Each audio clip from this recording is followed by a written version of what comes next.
Okay, hey now. Happy Tuesday. Don't really like the happy before the day, but sure. It spins everything in a good mood. So yes, we'll have a happy Tuesday. Okay, so we looked at The Matrix and we're still trying to figure out what that movie is about, but the super cool bullet dodging scene we're going to score. So get that into me by today. We'll see the results Friday. If you're new, play along. You have to watch the class and watch the scene, though. You can't just send in music because that's not part of the assignment. So, I'm having some trouble. So you're gonna help me with this class. We're gonna talk about another composer, and I'm having a philosophical dilemma here in my head. So why not give it to you guys? Make you guys help me with uncovering who's better. I mean, what are we, second grade? Who's better than this person? But as Freud and Melanie Klein and psychologists say, we split our brains into thinking this is the best, this is the worst. This is how we survive when we're babies. This is the good parent, the bad parent.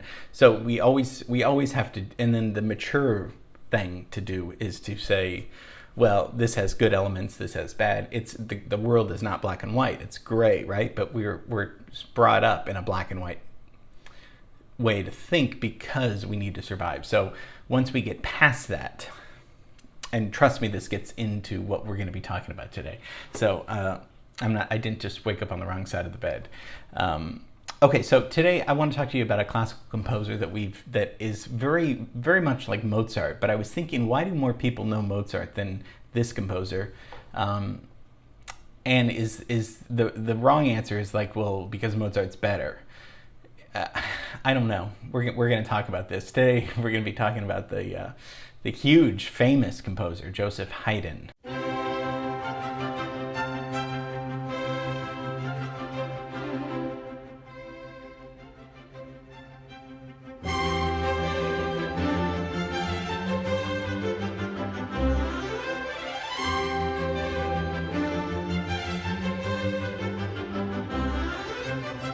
Haydn's music is witty, light, very elegant. We're going to be talking about the elegant period of classical music, of the classical age period. The umbrella of classical music is people are still writing classical music, but really the period of classical music. Austrian composer, developed the symphony a lot. We've talked about the symphony with Mahler, and also chamber music, smaller music. Particularly the string quartet. The string quartet was huge. He's kind of known as the father of the symphony and father of the string quartet because he wrote so many. How many, do you ask? He wrote 106 symphonies. Think about that. Most people write none. Composers, maybe write 9 or 10. Beethoven and Mahler, they all kind of, and Schubert, they all kind of stopped around that. He wrote 106 symphonies. Probably all brilliant. How many string quartets? 90. More than 90 string quartets, 62 piano sonatas, and 32 piano trios. So what have you guys been doing lately? I mean, it makes us all look really, really bad. I mean, granted, he lived 77 years, so it wasn't like he did this all by his 30s. But still, you would think that you'd slow down, but he didn't. Really, obviously prolific composer. Very famous for his symphonies. We did hear, if you remember in the Booker Little class, we listened to Haydn's trumpet concerto. And because Booker Little's classical trumpet, our thesis for Booker Little was that he played jazz trumpet only sounding like a classical trumpet player. So that was, if you remember, a few weeks ago. So, and he was a friend of Mozart. They were friends. And he also was a tutor of Beethoven, because Beethoven and Mozart kind of, when we get our timeline up, we'll kind of see how these people overlap.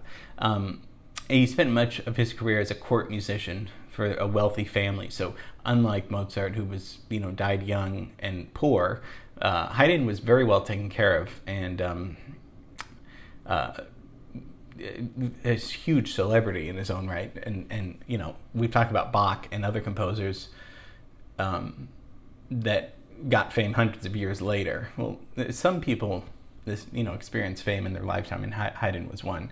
So, born in 1732 in Austria. Let's leave Hollywood. Don't like to say those words. Let's leave Hollywood and go to Austria, where he's born. And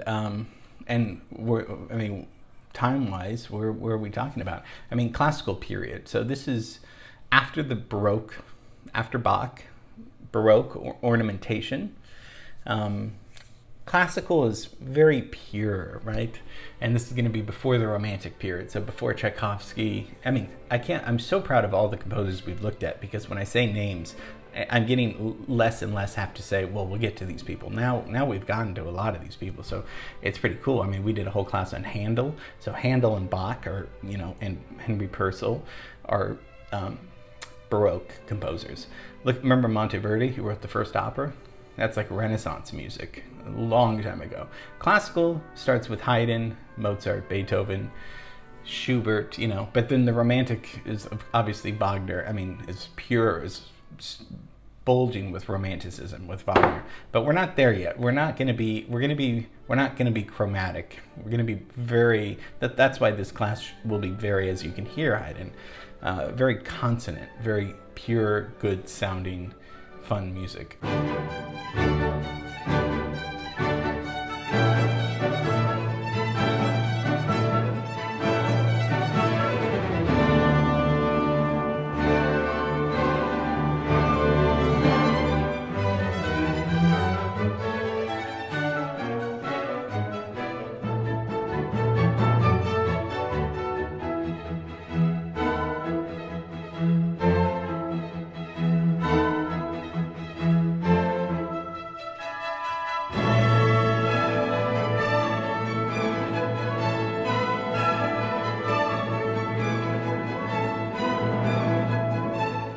So he grew up in a really tiny, poor town. His mother was a cook and his father was a wheelwright. Was your dad a wheelwright? Mine wasn't. But his parents couldn't read music, but there was a lot of folk music in his family home life. But Haydn got work and fame as a boy singer, as a very successful boy soprano, because the soprano is high. Usually men aren't soprano, but when you're a boy, you have a high voice before your voice changes. So from about age 8 till 17, he's singing in the very St. Stephen's Cathedral in Vienna. Didn't have formal training as a composer, was self-taught a lot, but studied other composers and looked at books and manuals on composition and counterpoint. So a lot of it was he was so driven to become a great composer. His big break came in 1758, so he started getting the attention of these rich families in Vienna, and then he was appointed the musical director there. And by age 29, he was employed by one of the wealthiest in all of Europe, and he stayed with them for about 30 years. So it's kind of like having tenure, you have a job security and you can write whatever you want. So that's pretty lucky.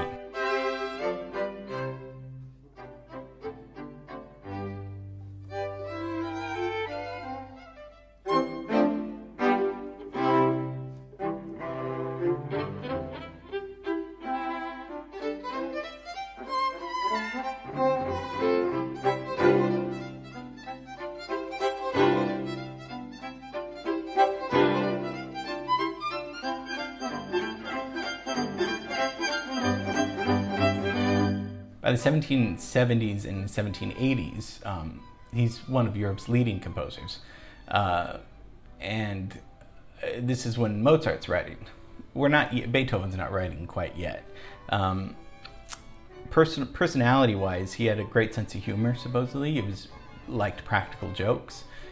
Like Mozart, that's probably why they get along, pretty well. So Beethoven was going to study with Mozart. Mozart died before they could begin any of that studying. So Beethoven kind of studied a little bit with Haydn for a little bit.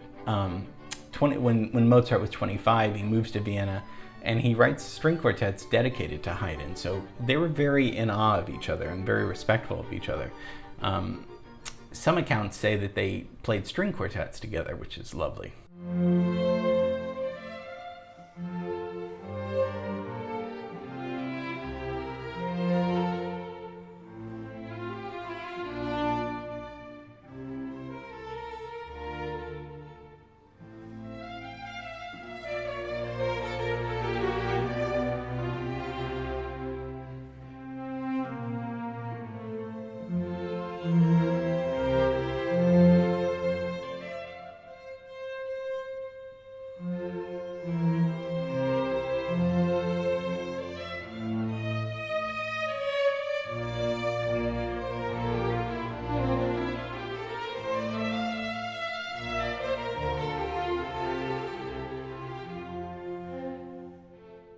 Mozart said that he learned how to write string quartets from Haydn. So Haydn was so prolific in that.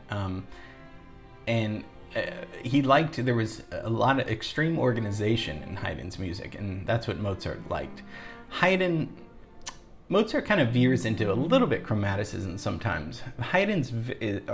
His music and movements are usually around a single theme or motif, one kind of thing that he develops. Beethoven and Mozart will kind of explore other things. Sometimes exploring is good. Haydn has got the formula down. I mean, if you're writing 106 symphonies and that's all you do, that's great. That he did other than that. But at some point, as my dad would say, it becomes a formula. Not that that's bad to say. I mean, but once you got the formula, you sort of know how to do it. So he was able to develop larger structures out of short phrases, short motifs. That's kind of how he was different a little bit than other composers like Beethoven. So Haydn dies 77 in 1809, a long illness. He's buried, and following his burial, two men bribed the gravedigger, and they stole his skull. They wanted to study, and legend goes, what was the genius behind Haydn's brain and his skull. So Haydn was buried without a head, supposedly, until 1954, so hundreds of years. The skull passed on. I mean, there was this whole history of all these people and dates, and we don't have to go into that. But in 1954, the skull was finally transferred to the tomb. So 145 years he was missing his head. Not that he knew, but so they said when the composer's skull was restored, the remained to the skeleton, the substitute, the skull that was there as a substitute, was still there. So Haydn's tomb supposedly has two skulls. Now the big question is, who's the other skull, right? Just some other guy? I don't know. Again, answers that I don't know. So I'm curious. I mean, we automatically assume that Mozart's a better composer. I mean, after reading all this, people say Haydn was actually much more talented and obviously more prolific. But I mean, he double-lived Mozart's life. Do we think of Mozart being better because we know Mozart better than Haydn? I'm curious to know what as we're listening to Haydn, what you guys think of this. I mean, let's just hear a little Mozart just to kick it in.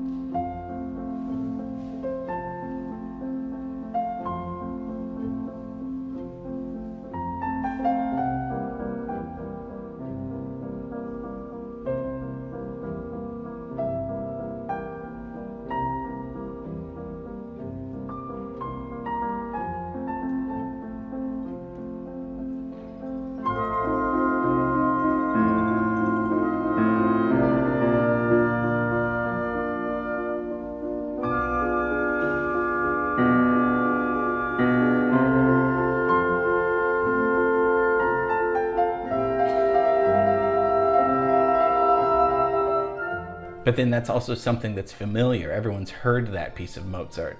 So we think in our minds, oh, well, that's probably better. But some reason Mozart's music stays with me more than Haydn. But that's maybe because I listen more to Mozart.